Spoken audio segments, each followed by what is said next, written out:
And it sounds so strange to say it, but we as human beings are afraid of joy.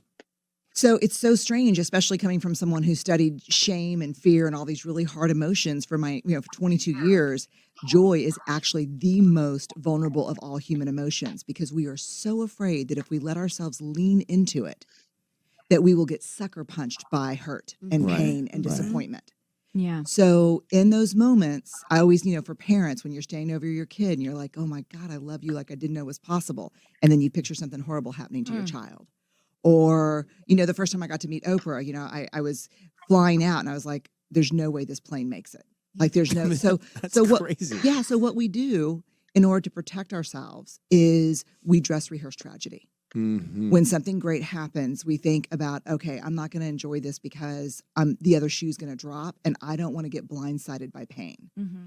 And what's really, I think, the most tragic thing I've seen, Ryan, probably in the last 5 years especially, is so many people now choosing to live disappointed rather than live joyful and risk feeling disappointed. And so they're choosing disappointment because they're afraid? Why are they? Whether it be like in their jobs or marriage? It doesn't matter. It's settling? like, I'm never going to get too excited about anything or too upset about anything. I I'm see. just, Right in the middle. because, but then you miss the mountaintops. Let me break it down to something, that is less complicated in a way. I had dogs in relationships that when we broke up would always go away, but I didn't have my own dog. Why? Because I was afraid I'd lose my dog someday. So I didn't get a dog.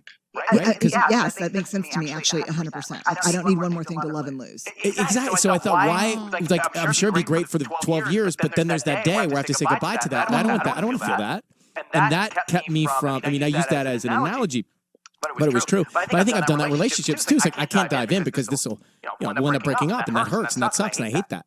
Yeah, and that's why I always say, the brokenhearted are the bravest among us because they had the courage to love. Right. They put themselves out there and they got their hearts broken. But, there's nothing really more powerful and beautiful than a skinned and bruised heart.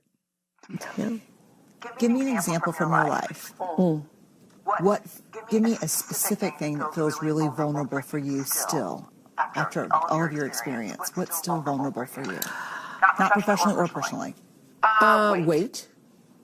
Discussing weight, not having conquered the whole weight struggle, figuring out what to eat next, what not to eat.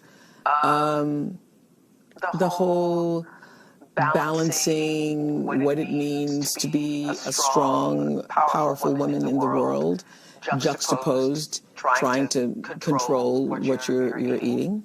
Yeah, that's still a vulnerable space for me.